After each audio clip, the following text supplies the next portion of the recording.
Hello everyone, and welcome to this hopefully fairly short video, and I'm going to give you a sort of a year wrap-up on my career in puzzling, which really began just about a year ago. Technically, I started in last November, but basically this past year of 2021 pretty well summarizes the time that I've been actively solving the kinds of puzzles that pop up on my channel now, that show up on Cracking the Cryptic and the Discord, and so on and so forth.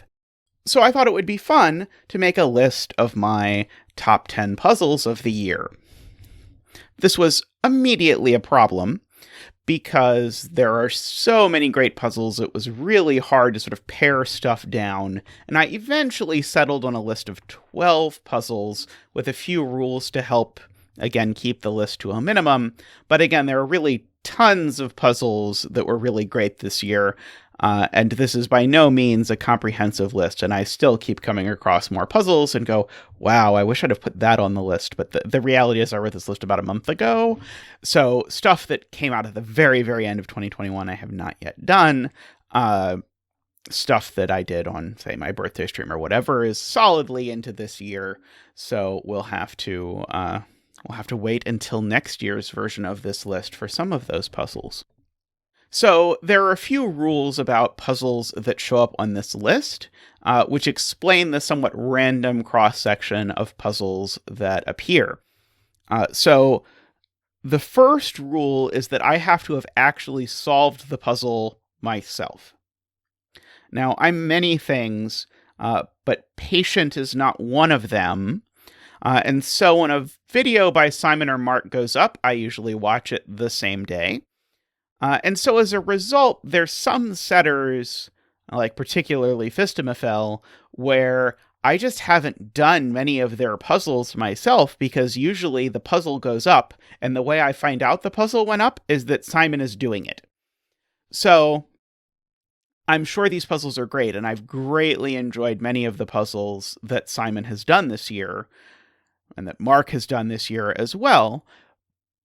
But those aren't on the list. They're only on the list if actually I saw them and I solved them myself. Of course, this also means I have to have remembered them, which my memory is also not that great. So, anyway. So this is a rather sieved list just by the fact that I have to have done it and then have to remember it and all those sorts of layers. Next rule is I kept it to one puzzle per setter. So a lot of the setters whose puzzles appear on this list, there's tons of puzzles of theirs from this past year that I really, really enjoyed, but I kept it to one puzzle per setter for the whole list. Also, I want to note that the puzzles that I'm putting here are in no particular order. They are in the order that I wrote them down / found links for them / whatever. So this is not a ranked list by any means. But these are the puzzles that I've selected. So let's get started. I've put links to all of these puzzles in the description, by the way, and I'm not going to give away too much about the puzzles. I'm going to say a very short blurb about each, about what sort of stood out to me, why I remember it, or things of that sort. But really, I want you to view this as an advertisement for all of these puzzles. If you've not done them, I think every single one of them is worth your time. So first up, we have Orb by DiMono, which is somewhat of a sensation in its own right.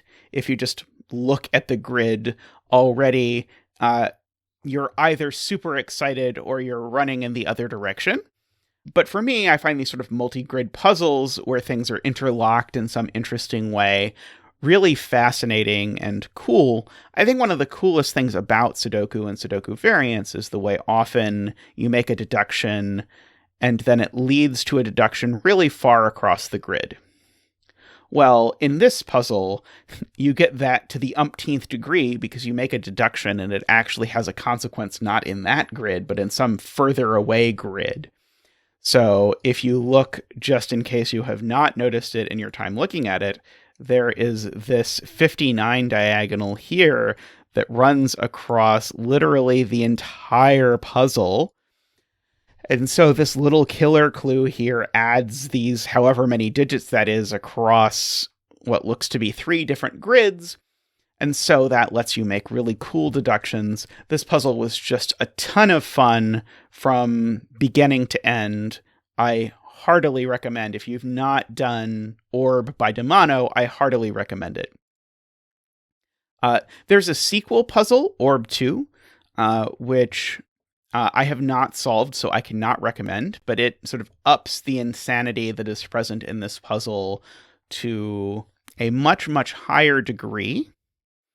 But then pulling back from that, there is an Orb 3, which is actually the easiest of them. So if you're a bit intimidated by this orb, I recommend looking at Orb 3 first. It's much easier. One thing I should mention about this puzzle that I think is really cool is that for each grid, it does not use the same digits.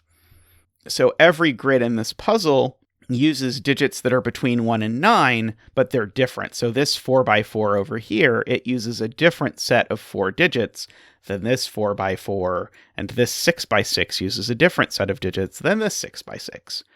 And I find that additional layer of deciding what the digits are that actually appear in each puzzle in the grid, I find that really satisfying and fun.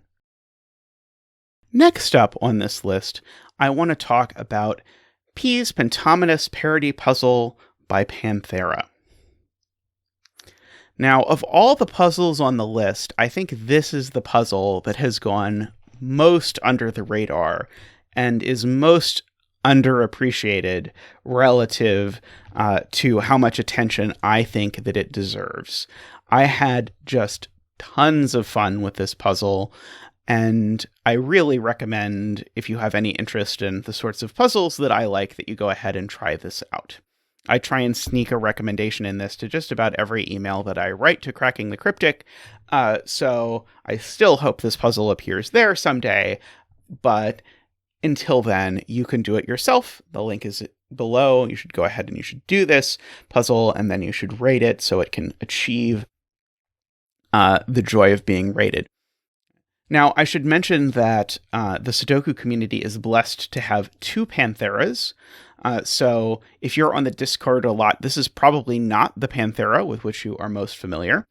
Now, I will say that Panthera, the one who is on the Discord a lot, is off to an early lead with a puzzle she made for my birthday that I just absolutely adored, that involved coloring and parity and all sorts of things that are actually also involved in this other Panthera's puzzle. But just so you know, there's 2 Pantheras, and so if you're on Logic Master Germany, you might become confused by this. But anyway, the rules of this puzzle were inspired by a puzzle by Lucy Odrin that Simon happened to feature. And the puzzle involved the constraint that if you shaded all of the odd digits in the puzzle, then they had to form one contiguous region. Additionally, in each box, the odd numbers have to form a pentomino, which is why Pentominous is in the title. And so within each box, they also have to stay connected. So you can't do things like this, because that does not form a pentomino up in box 3. Now, we have usual killer rules in this puzzle. That is, it gives the sum of the digits in the cage. However, we have this little trick, which I quite enjoy, where there's some variables x and y to solve for, and some of the cages just say whether the total is odd or even, because that's what really matters. And there's a lot of interesting logic to do with figuring out parity from these particular killer cages. But I really recommend it. The way it combines the pencil puzzle type stuff, like connectivity, and those sorts of ideas with Sudoku is just sublime. Again, I highly recommend it. Next up, I want to talk a little bit about this even odd little killers puzzle by JoWovrin. And JoWovrin actually had a few puzzles around the time. This is the only one that made it to Logic Masters Germany, but there were a few parity odd-even puzzles with different constraints. So I also remember very clearly an odd-even sandwich Sudoku puzzle, but I don't think that one was ever published anywhere. What I remember so much about these puzzles is not just that they involved a lot of fun coloring, which they do, but also that JoWovrin uses the parity and the coloring to set up some advanced Sudoku techniques, by which I mean advanced classic techniques. So I believe this is the puzzle that taught me what a skyscraper is, for example. But Jo very often puts classic techniques into his variant Sudoku puzzles, and I found that really a very neat way to sort of get exposed to these and start thinking about exactly what it is that these classic techniques mean, because I don't do that many classic puzzles, but I really like these advanced classic techniques, and it's something I've started to try and incorporate into my own puzzles as well. So this puzzle really inspired me and sort of directly led to me setting at least the puzzles Cacophony and Potpourri, both of which have appeared on Cracking the Cryptic. And it's something I continue to think about, is how can I use various sorts of variants to create these sort of patterns that create interesting deductions. Next up, I have the puzzle X marks all the black dots by 2totenth. And if I were to name one setter whose puzzles, whenever I see them pop up, I just know are going to put a smile on my face, it's 2totenth. And now one thing that might leap out at you if you're familiar with 2totenth's puzzles looking at this grid is that this grid looks very, very black and white. But like almost all of 2totenth's puzzles, this puzzle is ultimately about coloring. And there's a lot of things to color in this puzzle. We have both the desire to color the flavors of X and the desire to color things like parity. And ultimately, we end up using both negative constraints. So there's a negative constraint on X's and a negative constraint on black dots. And the two play off of each other in a really neat way.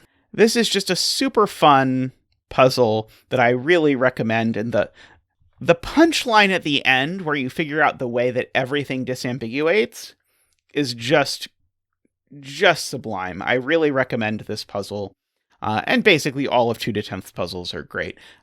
So I really recommend it. But this is the one that stood out most to me because of the interesting combination of the negative constraint and the coloring and the different types of coloring and the weird deductions that pop up.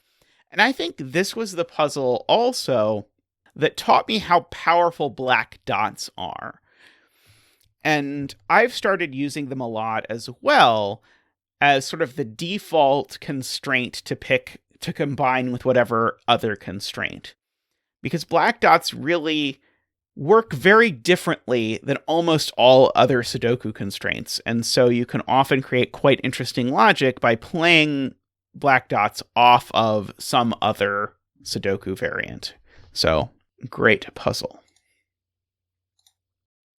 If you've been part of the Sudoku scene much this year, you probably already know what I'm going to say about this puzzle, which is called 159 Sudoku, and it's by Shye.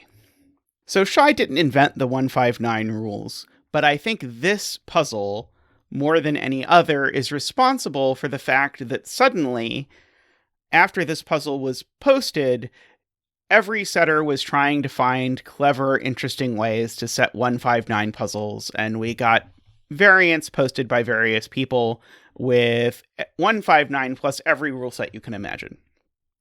I think I've done no fewer than 5 German Whisper 159 puzzles this year, for example. There are plenty that use Renbon, or Kropki dots, or killer cages, or all sorts of things. And that's because this constraint is really exciting and fun to work with. And it gets the idea that's pretty complicated of using digits in a Sudoku to explain where and what other digits in the grid are down into a way that's actually sort of simple enough that you can parse it. That's not to say it's simple or that it's easy to understand, but relative to a lot of the more complicated ways of attempting to do indexing and explanation of like this digit tells you what digit goes here, where, that kind of thing, I think this is the simplest execution. And it doesn't hurt that this particular puzzle, which I think sort of caused the takeoff of this constraint, is gorgeous and has again, another classic technique that sort of hinges around the entire puzzle. But again, I'm going to not spoil it by saying what the technique is or exactly how it pops up. But this puzzle, very rightly so, I think, sparked people to think about, okay, what can I do with 159? And I think this puzzle definitely deserves its place here on this list. This next puzzle I have on the list here is the puzzle Doppelt by Tallcat. And if you look at this puzzle, you might at first think that this is going to be a between lines puzzle, but actually these things in the grid are not between lines. They're what are called double arrows. And so the way double arrows work is that if you sum the 3 digits on the lines here, then that gives you the same sum as if you sum the 2 digits on the circles. And the same goes for every line and the 2 circles that surround it. So these 3 cells sum to the same thing as these 2 cells. Now, admittedly, I came up with this constraint really just so that I could make an ambiguity puzzle with this rule and between lines and that kind of thing. But when I saw this puzzle by Tallcat, and when I did it, and when it took me, I don't know, like 3 hours or something to figure out exactly what mad genius Tallcat had in mind with this puzzle, I was just sort of blown away with what you can do with this idea. And the way this intricate network of digits connects together just makes this puzzle totally unlike any of the other double arrow puzzles I have seen or done. So, again, I commend this to you if you want to really see what this constraint can do. Next up, I want to talk about Qodec's pack of 6 6x6 Sudoku puzzles. This has become a popular thing that I've appreciated that a lot of setters have done, of creating packs of a number of 6x6 puzzles. One 6x6 puzzle is a little short. They're shorter than 9x9s usually. But then sort of a pack of them ends up sort of occupying a similar space and often involves a lot of cool ideas. And a 6x6 puzzle is sort of exactly big enough to create an idea and then do it and then have the puzzle be over. But out of this pack Qodec made of 6x6 puzzles, I wanted to specifically highlight this one, the odd even diamond Sudoku, which uses a, at least to me, new constraint that I've never seen anywhere else. Like, I've never seen this constraint show up in a 9x9 or anything like this. And the constraint is that a digit in a diamond is of different parity than every digit it touches. So if this digit is odd, then all of these are even. If this digit is even, then all of these are odd. And this leads to some really fun coloring, particularly when you combine it with these black dots, which, as I've previously talked about, I have a growing admiration for. Anyway, this one should not take you very long to do, but I think this one is well worth your time, and while you're at it, go ahead and do all the others in this pack of 6x6s. This next puzzle on the list is the puzzle Vampires by grkles. Now, one thing you'll see a lot is a lot of people will try very hard to theme their puzzles around something, but because of the way mechanics work in Sudoku, it's usually pretty hard to integrate the theme of a puzzle with its mechanics. And so you can make a Halloween-y puzzle by renaming killer cages as coffins or whatever, but it doesn't really make it feel Halloween-y, or you can sketch out a jack-o'-lantern or whatever.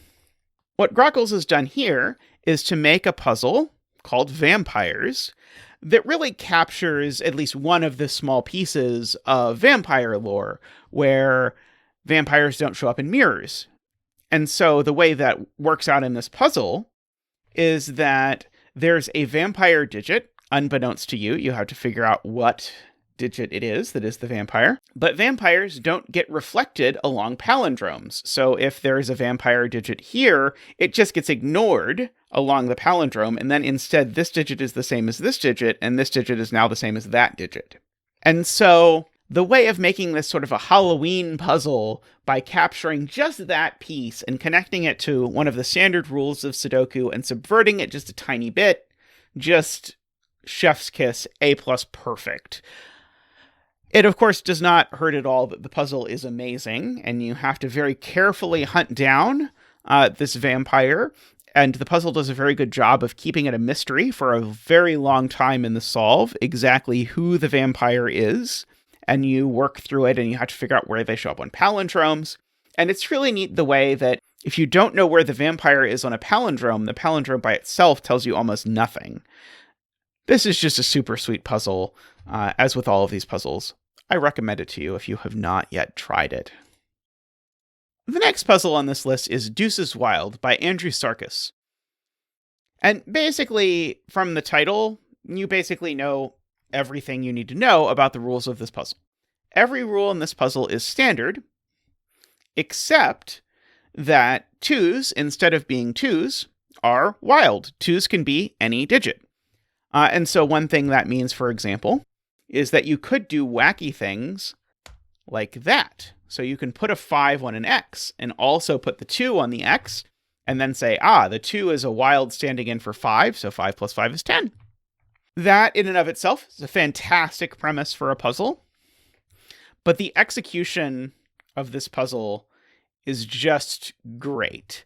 And the way you have to figure out for every constraint that shows up in this puzzle, which has X's, V's, black dots, palindromes, whispers, arrows, etc., the way you have to sort of hunt down for each of these constraints what that wild digit might mean if it really is there, and sneaky ways that it can sort of mess with your expectations of how these rules normally work. You really have to rethink rules that you've internalized, like there can't be a 5 on an X, and that kind of thing, in light of this really simple twist on rules.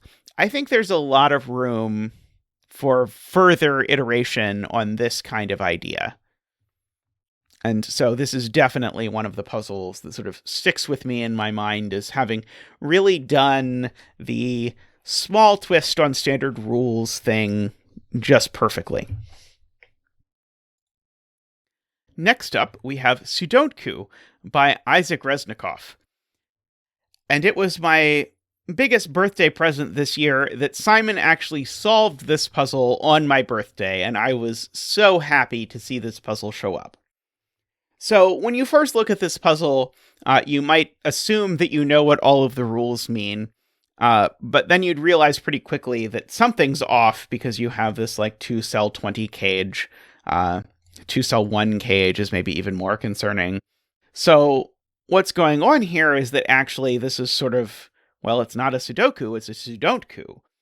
And the way that works is basically all the rules of Sudoku just get destroyed. And so, for example, instead of having one of each digit in every row, column, and box, you actually can never have only one of any particular digit in any row, column, or box. So if there's a 7 here, there has to be another 7 somewhere in the row, and there has to be another 7 somewhere in this box.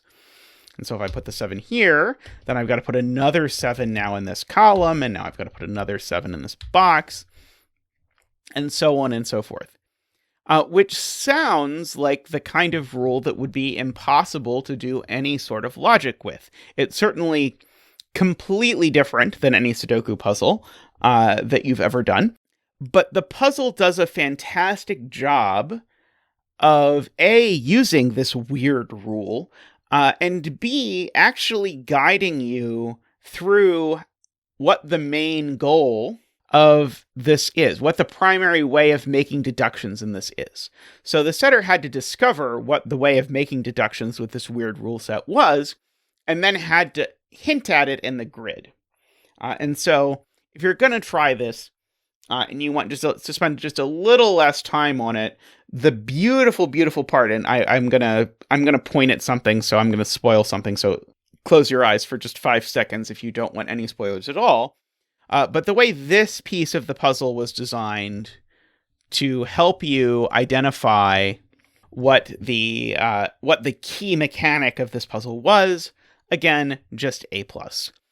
If you don't want to do a really hard puzzle that involves rules that you've never seen before, Simon from Cracking the Cryptic has a just great solve of this puzzle where He slowly pieces together all the different things that need to be put together, and that is also a really fun solve to watch, as Simon sort of figures out everything as he always does. Next up, we have this Kropki X sums puzzle by Aspartagcus. And this, I think, is the first puzzle on this list that I actually did on my stream, because I only started streaming towards the very end of the year, so I haven't done too many puzzles on my stream yet. But this puzzle I did do on my stream, and it was actually doing this puzzle that made me go, okay, I have to make the list have 12 puzzles instead of 10, because I have to include this puzzle. So there are standard Kropki rules in this puzzle, so these 2 digits differ by 1, these 2 digits differ by 1. But what makes this really interesting is something like this crazy dot, or these dots over here or up here. And the reason why these are here is because this is really an X sums puzzle, where none of the X sums are given. And so you have to decide, okay, what is the X sum for this row going to be? And then whatever the X sum for this row is, you have to make sure this row's X sum has a ratio of 1 to 2 with that row. And you have to do the same thing all along the various rows and columns. Now, it might stand out to you that there are almost no clues in this grid at all. It's incredibly, incredibly sparse, but it solves actually really elegantly in a way where your attention is just going to be constantly drawn towards exactly the place you're supposed to be looking. This is for a puzzle that I thought was going to immediately be incredibly, incredibly difficult. I think this puzzle's actually, it's probably medium plus difficulty, but it's very smooth. And I think if you're interested in this kind of puzzle, it's very clever, and I think you can do it.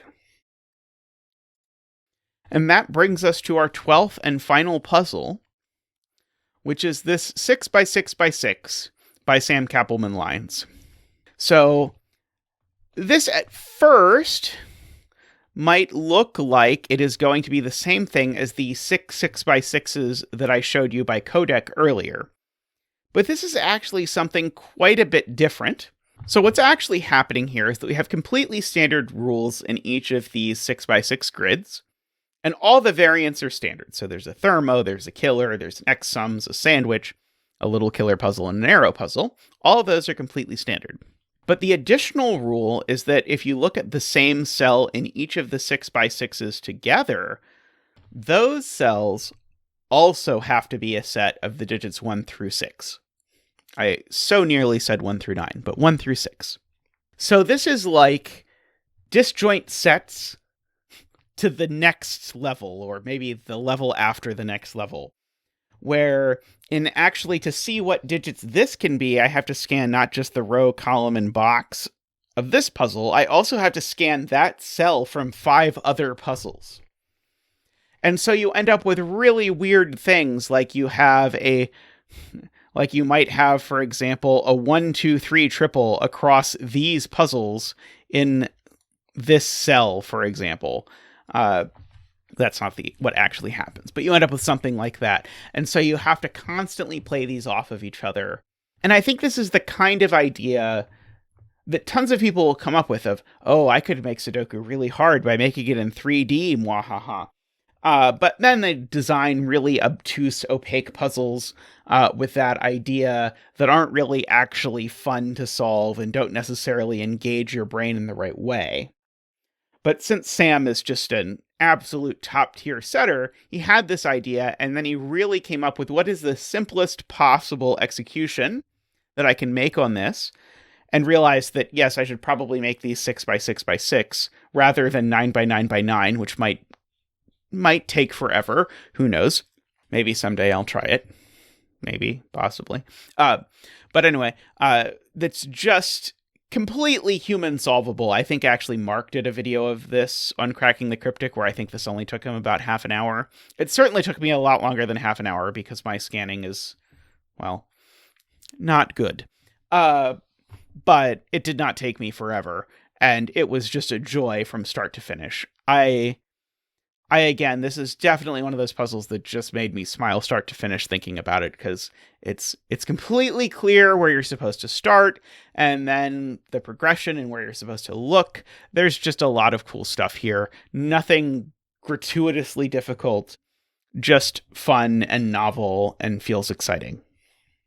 So that's it for my list of puzzles, but I did want to make an honorable mention of a really cool trend that started to evolve this year, which is also connected to Sam Cappleman-Lynes. And that's the line of genuinely approachable Sudokus that were started by Sam and Clover and Philip Newman, where every day they put up an easy Sudoku puzzle. And being an easy Sudoku puzzle doesn't mean it's a classic. It varies day to day, so it's a whole bunch of different variants. And so they give you a puzzle, which is usually something you can do in 10 minutes or less, maybe 15, 20 minutes, somewhere in that vicinity. So not too difficult, but which lets you bend your mind in a new way, because almost every day it involves some sort of variant. And so I can't say I remember a lot of them too specifically, but anytime I am giving an exam or whatever, where I've just got basically nothing to do for some amount of time, I just go and find where the latest genuinely approachable Sudoku puzzle that I haven't done is, and I just start doing it and just go to that one and then just do all of them until I've caught up. So really, every puzzle that I've ever done from them, they're all great. They're snappy. They have the sort of flow that you might get from something like a Mario game or something, where once you start doing them, you just don't stop entering digits. It's just digit, digit, digit, digit. And that gives me that. From start to finish, they're just a joy to do. And the consistency with which they make them excellent just, again, astounds me. And then, after this took off, a different group of people, including Jovi and Eric Fox and Freddie Hand, I want to say, and Shye, maybe some other people as well, started doing a version of this for pencil puzzles. So they started posting things like, oh, here's a genuinely approachable Hayawaki. Here's a genuinely approachable Yaslin. Here's a genuinely approachable whatever. And so they let you sort of dip your toes into all of these pencil puzzle variants, these things that are genuinely not Sudoku puzzles, and teach you how to think about them. And that's, I think, a really valuable service, because unlike Sudoku, I don't think there's a really natural on-ramp to thinking about things like Yaslin, or at least there wasn't a really natural on-ramp to thinking about things like Yaslin until now, because now the genuinely approachable pencil puzzles gives you a whole archive of these things to start doing. And so you can learn how to do a cave puzzle and all of these other things. And what I think, again, is really exceptional about the way that these are done is that they're made so they're approachable, but not trivial. So every one of them has some interesting deduction that you have to make that makes it feel like, oh, I get it. This is how this goes. And so I think, whereas you could go, I mean, if you want to learn how to do Yaslins, you can go on Puzzlink and you can look at difficulty 1 Yaslins and you can do all of them. But it's not really a satisfying experience, because there's just sort of like, oh, well, this just goes here, goes here, goes here, goes here, goes here. Whereas I think they really manage in the genuinely approachable pencil puzzles to really just nail that, okay, this is completely approachable if you've never thought about this before, but we're still going to make you think in just the right level to make it feel good to solve these puzzles. And that has led to me spending way more time doing pencil puzzles since I discovered this than I have ever before. So I've now done, well, a lot of Hayawaki, a lot of Yaslin, and so on and so forth. So I look forward to whatever else people can figure out to do. But Thank you, everyone who's been on this list and everyone who's not on this list who's made puzzles that I've enjoyed this year. It's been great getting into this community. I love you all, and I'm glad that so many of you are stopping by my streams. Speaking of which, did you know I stream? I stream Wednesdays at noon Central Time, usually for about 8 hours. You can convert that to your local time with Google. And on Saturdays, I stream at about 4:30 p.m. That's right after Ranks finishes streaming. For about 4 hours, so feel free to stop by and chat with me either of those times. I'd also like to once again thank our patrons. We appreciate the support that they provide us and the things they allow us to do. I hope you are all having an excellent start to your 2022, and I'll see you all very soon. Bye for now.